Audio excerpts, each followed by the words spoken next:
मनोकामनाको रहस्य। भाग 6। मनोकामनादेखि सनातनलाई जबरजस्ती काठमाडौँ पठायो। किन पठायो त्यो कुरा सनातनलाई थाहै थिएन। काठमाडौँ पुगेपछि सनातन आफ्नो कपाल कटाउन चाहन्थ्यो।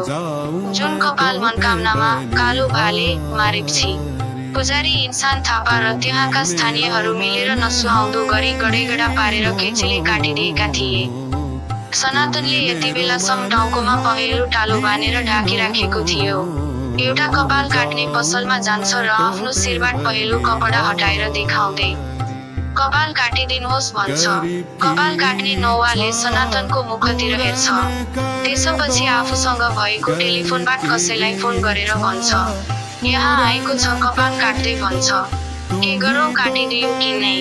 उसलाई फोनबाट कसैले के आदेश दिन्छ सनातनले थाहा पाउँदैन। तर कपाल काट्ने नौवाले म तपाईँको कपाल काट्न सक्दिन भनेर पठाइदिन्छ। सनातन धेरै पसलहरूमा जान्छ कपाल कटाउनको लागि, तर सबैले त्यस्तै गरी फोनमा कसैलाई सोध्छन् र कपाल काट्न मनाइ गर्छन्। त्यसपछि सनातनले 5 रुपैयाँको बिलेट किन्छ र सिधै पशुपतिनाथतिर जान्छ।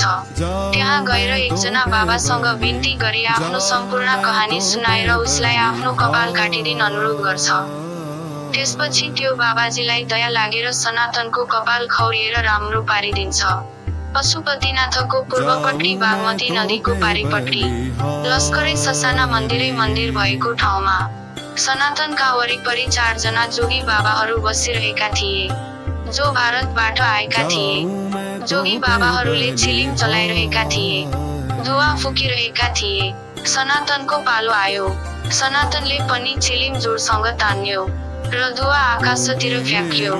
धुवा फ्याँक्ने बेला अचानक सनातनको आँखा एउटा बादलको थुप्रोमा पर्यो।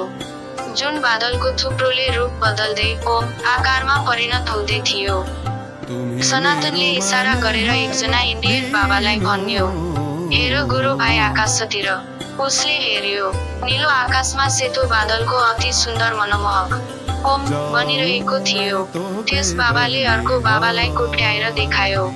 अर्कोले अर्कोलाई देखायो। त्यहाँ बसेका सनातन सहित 5 जनाले त्यो ओमको चित्र देखे जुन बादलमा बनेको थियो। देखेर दर्शन गरे। कसैले हात जोडी शिव ओम भन्न लागे। करिब 1 मिनेटसम्म त्यो ओमको चित्र बादलमा बनिरह्यो। सनातन लगायत 4 जना भारतीय बाबाहरूले मात्र त्यो ओम चित्र देखे। बाँकी पशुपति क्षेत्रमा रहेका हजारौं मानिसहरूले आकाशतिर हेर्नै भ्याएनन्। भाग 6 समाप्त।